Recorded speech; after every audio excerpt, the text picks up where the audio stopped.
This is Big Ink, Big Ink Presents, and I wanted to use this first post as me to talk about, I guess, something that deals with why I'm doing all this stuff. And it has to do more or less, not directly, but in an indirect way, to a conversation I had with a friend of mine. He was a college-educated guy. We're in school and we'd just seen the movie Bravehearts, so this must have been 10 years ago. And I remember him asking me, in dead seriousness going, why don't we have any William Wallaces in our black history? The story of, this epic story of struggle and survival and, death and heartache and standing up for your principles and all that. And I go, man, I thought about it for a second and I went, yeah, where are the William? And then the more I thought about it, I'm going, we have Bravehearts in black history. We have William Wallaces. Doesn't matter if those stories have not been told, and they should be told on the screen at some point, but we do have them. Since those first shiploads of defiant slaves were planted here, there have been Bravehearts, because their survival is testament to that braveness. The fact that I'm here talking to you as an educated black man today is testament to the Bravehearts who've paved the way for me. That legacy of struggle and survival is there in our black American history. And there are Bravehearts.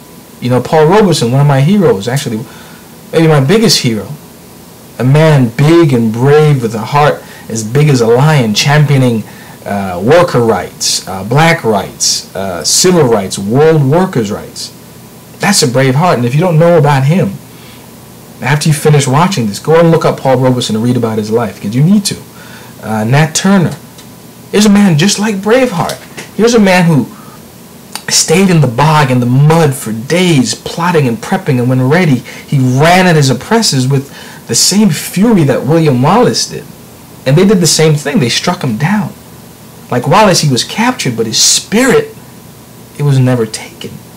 And I say, no spirit can be taken or captured when it has freed itself from its own tyranny. If you understand who you are as a man or as a woman, no matter where they put you, in a cell, in juvie, they ship you to Liberia, wherever. If you have that understanding, then you will be freed. And I see this now. And I want you, YouTube, or whoever's out there, the young especially, to see this. And I fear, my biggest fear, that it's becoming harder for y'all to be reminded of people and a past that you feel so disconnected from. And with the speed of change, the fact that 10 years from now, the tools that you're going to be using right now, maybe not even 10 years, a year and a half from now, the very tools you're going to be using right now to survive and to be the person that you are, they're going to be obsolete. And so what about 50, 60 years ago? How remote, how removed from who you are those people going to be, and their experiences and their struggle? The Paul Robesons, the Nat Turner, the Kings, the Du Boises, the Abernethys. And I'm not just talking about black struggle. I'm talking about struggle all over the world. Liberation struggle, women's rights, gay rights, any of that stuff. And there's no love being cultivated for all that can be learned from that past and that struggle. Love for the past is past. The glory of our black past, reborn in the 50s and the 60s with people like James Baldwin and Malcolm X. My biggest fear is that that struggle is going to die in the middle of the 21st century. Somebody pointed out the fact that, in 20, 30 years, the people who were alive picketing in the 50s and 60s and who started bringing about the changes that you are living right now, they're going to be dead. And so will their struggle. And I get the feeling the people that are in control of your lives, they want you to feel that way, to feel that disconnection, so you're being kept busy every single day with new tools and new toys, distracted from the real struggles of life. And somehow, I think part of my path in life is to get to you to see that freedom, the freedom that you're enjoying, to be able to look at this right now and not having to worry about food or anything. It comes in many forms, and the denial of that freedom is going to get more subtle the more you grow, the more you advance in this 21st century. The further you get from the past, the more toys and tools that you're going to be asked to use to survive and to celebrate this life. You're going to be disconnected because nobody else 30, 40, 50 years ago had access to those tools. So if they didn't have the tools that you're using to survive, how can they and what they learn apply to what you're doing now? You're going to feel disconnected to black struggle in America, disconnected to liberation struggles in the world. I felt disconnected when I was 14, 15 years old, the late 80s, even though hip-hop was bringing it right to me.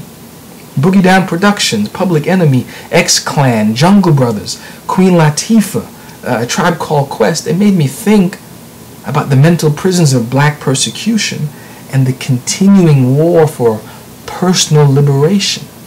They made me want to examine my heart and see how brave it was. But I was too seeped into the whole adolescent psychosis of, not thinking you're good enough, or not knowing, enough, or not feeling comfortable enough, and that's natural. But you get over that. And I'm no longer one of the blind. I see the war now. And I think part of what I want to get out is that you've got to learn to wage war. For inactivity is a war against the conscience. It's the war against your conscience. It's the war against community conscience. It's the war against global conscience. You've got to wage war within yourself so you don't have to shed blood outside yourself. Understand that. If you wage war within yourself and come to understand what it is that's worth fighting for to you, then you don't have to wage war outside. You don't have to shed blood outside. You should never go gentle and quiet. Not when the world is more awake and still blazing with inequity. You should toss and turn at night. Analyze your light and wimpy nightmares so that you can rewrite your darkened daymares. You must learn to utilize the techniques of survival and revolution. Information is everything. You've got to learn. Paul Robeson, Nat Turner, Malcolm, Biko, Gandhi, Mandela. Learn languages. Travel. Soak up the world's sorrow songs. Soak up the samba of life, the merengue, the zouk, the reggae, the conscious hip-hop, and let that human melody move you to dance upon your pegged legs and your blackened soul. Like Braveheart, you've got to honor history, honor your father and all that he stood and died for. You've got to organize. You should take stock of what needs to be done in the name of charity, in the name of goodness, in the name of virtue, and let those three guide you for all the days of your life. You should never wither. Don't wither or succumb to life and live the life of the living dead. There are too many dead people alive. But I also see life on YouTube. I see salient voices out there. And that's why I'm so optimistic about the possibilities for this medium and the messages that are therein. Because you've got to fight. You've got to fight for your time before you do time for your fight. Hear me? Fight for your time before you do time for your fight. You see, we're all of us meant to be dead and buried. And not all of us have to have the means to live the life that we want, or to live the life that the Creator maybe ordained for us. But we're each blessed with the capacity to learn how.